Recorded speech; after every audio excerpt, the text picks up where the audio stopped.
After 40 years of planning and delays, Line 5 Eglinton in Toronto promises to transform how the city moves with faster commutes, 25 new stations, and sleek modern trains.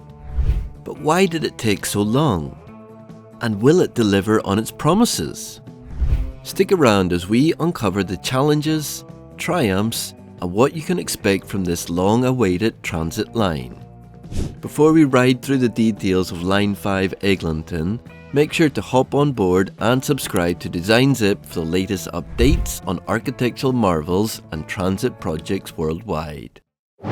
Toronto's Line 5 Eglinton, or the Eglinton Crosstown Light Rail Transit (LRT), is a lifeline for one of the city's busiest corridors. Eglinton Avenue serves over 500,000 residents and workers daily as it cuts through densely populated regions like Midtown Toronto, North York, and Scarborough. This is why it sees some of the worst congestion in the Greater Toronto Area. Buses in the area used to average just 16 to 18 kilometers per hour a few years ago, which was slower than some cyclists. So, the authorities decided to plan for a better, faster solution. The need for improved transit along Eglinton started back in the 1980s with the Network 2011 plan, which promised an Eglinton West subway line to serve Toronto's growing West End. Construction began in 1994, but in 1995 the provincial government, under Premier Mike Harris, abruptly cancelled the project. They did it due to some budget constraints. The half-finished tunnels were filled in, leaving behind years of wasted effort and a city with no real solution for Eglinton's transit problems. Then came Transit City in 2007, which was launched by Mayor David Miller. The Eglinton Crosstown became the centrepiece of this new light rail transit plan. The vision was to create a 19-kilometre line stretching from Mount Dennis in the west to Kennedy in the east, featuring 25 stops. The best part was that they decided to go for a mix of underground and surface tracks. Unlike a full subway line, this hybrid approach was seen as a cost-effective, yet efficient solution. With trains travelling at an average speed of 28 kilometres per hour, the line promised to make commuting 60% faster than the current buses. The Crosstown also improved connections. The line was designed to link with Toronto's existing transit system, including Line 1 Yonge University, Line 2 Bloor Danforth, and Line 3 Scarborough. At Kennedy, it would even provide access to GO Transit Stouffville Line, making it a major transit hub. This would not only reduce traffic, but also support future growth in areas like Scarborough, which have long been underserved. The original budget for the project was $2.47 billion, but as the scope grew, so did the price tag. First, it increased to $4.6 billion, and then $12.82 billion. It might take $99.4 million to run the line in 2025. Despite the huge price tag, the potential benefits are too big to ignore. People of Eglinton and the surrounding area are going to enjoy faster commutes, reduced gridlock, and a modern transit line capable of moving 5,400 passengers per hour in each direction by 2031. After decades of planning, cancellations, and political debate, construction finally began in 2011. And that's where the real challenges started. Let's look at what happened next. The construction of Line 5 Eglinton, also known as the Eglinton Crosstown LRT, has been a long, challenging journey. There have been twists, delays, and a lot of lessons.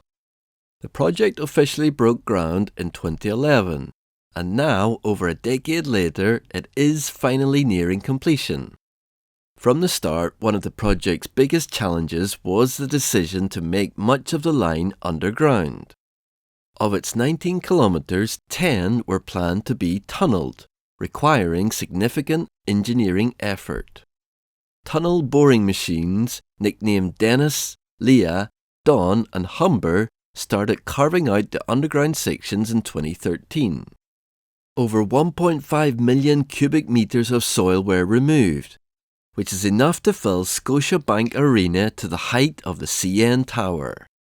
However, Toronto's complex underground terrain presented unexpected challenges, including unstable soil, groundwater issues, and the need to navigate existing utilities and infrastructure. Then came the stations. With 15 underground stations and 10 surface stops, building these complex structures proved to be a huge task. Stations like Eglinton and Avenue were particularly difficult due to aging infrastructure and groundwater problems. Eglinton Station, sitting at the intersection of Line 1, Young University, required crews to excavate through infrastructure built in the 1950s. Delays compounded as workers had to carefully relocate and reinforce old systems while continuing to construct new ones. Utility relocations along Eglinton Avenue became another major problem. The line's surface sections required moving water mains, electrical lines, and other utilities, which proved far more time-consuming than expected. This process delayed construction schedules and added significant costs to the project. Politics and legal battles made matters worse in the coming years. In 2010, Mayor Rob Ford cancelled Transit City, briefly halting progress on the Crosstown. Although the City Council reinstated the project in 2012, the back and forth disrupted timelines. Later in 2018, Crosslinks Transit Solutions, which is the private consortium building the line, sued Metrolinx, arguing that the utility relocation delays were not their fault. Metrolinx countered and accused Crosslinks of poor planning and slow progress. This legal dispute further slowed the project schedule. Testing also became a headache. While most of the track was completed by 2022, misaligned rails in some sections caused delays. Tracks off by just a few millimetres risked derailments, requiring careful adjustments. Signal systems, power connections, and platform designs also needed repeated testing to meet safety and operational standards. Despite being 97% complete by late 2023, unresolved issues continued to push the timeline back. By 2024, Metrolinx confirmed that the line would not open that year. Now the target is mid-2025, marking nearly 14 years since construction began and 40 years since it was first proposed. Now, what can you expect when the line finally opens this year? This fully grade-separated light rail transit system will offer faster, more reliable service and a smooth connection across the city's east-west corridor. With a modern fleet of 120 light rail vehicles and advanced infrastructure, it promises a whole new experience for riders. The line will span 19 kilometres, serving 25 stops, with 15 of them located underground. Trains will run at an average speed of 28 kilometres per hour, which is nearly double the speed of the buses currently operating along Eglinton Avenue. On the surface sections, dedicated transit lanes and traffic signal priority will ensure smooth operations without interference from regular car traffic. Connections are a major highlight. Line 5 will link with Line 1 Young University, Line 2 Bloor Danford, and GO Transit Stouffville Line at Kennedy Station. This makes it a key part of Toronto's expanding transit network, offering riders easier transfers and more direct routes. For Scarborough residents, it is great news as it will bring better access to the city's core. The trains themselves are sleek and spacious, with room for up to 490 passengers in 3-car formations. Boarding will be level, making the line fully accessible for strollers, wheelchairs, and mobility aids. The proof of payment system will allow for quick boarding, while Presto card integration ensures ease of use across the entire network. You can also expect frequent service as well. During peak hours, trains will arrive every 5 minutes, ensuring riders won't have to wait long.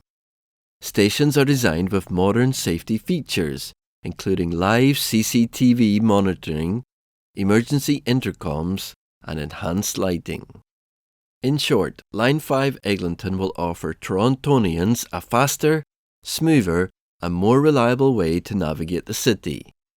Even with all the shiny promises and incredible features, Line 5 has not escaped criticism. Many argue that despite being billed as advanced and modern, the project reflects deeper issues in Toronto's transit planning and execution. After all, why does building one LRT line take over 40 years of planning and more than a decade of construction? One recurring complaint has been the lack of transparency. Throughout the project, updates from Metrolinx were vague at best. Delays were announced without clear reasons, leaving residents and businesses along Eglinton Avenue in the dark. Businesses have especially felt the strain, with years of road closures and noise driving away customers. It is a sore spot for many, and understandably so. Another common point of frustration is cost. Originally budgeted at $4.6 billion, the project's total cost has soared to over $12.82 billion. Residents and transit advocates have questioned whether the value aligns with the investment, especially considering the constant delays and legal disputes with Metrolinx and Crosslinx. The price tag, combined with the delays, has left many wondering how Toronto can improve transit infrastructure without falling into the same traps. And then there is the timing. Initially promised for 2020, the opening date has been pushed back multiple times. It is now set for mid-2025, with no guarantees that this deadline will be met. This lack of certainty has started doubts about Metrolinx's ability to manage large-scale projects effectively, especially as other transit initiatives like the Ontario Line and Finch West LRT are also underway.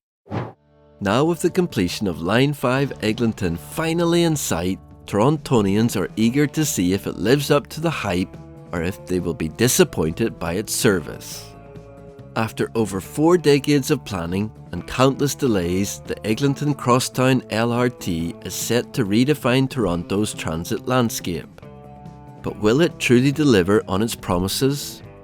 What do you think about the delays, costs, and the final design of this transit project? Let us know your thoughts in the comments below. And if you're passionate about architecture, design, and transit stories like this one, subscribe to Design Zip for more insightful videos. Thanks for watching and see you in the next one.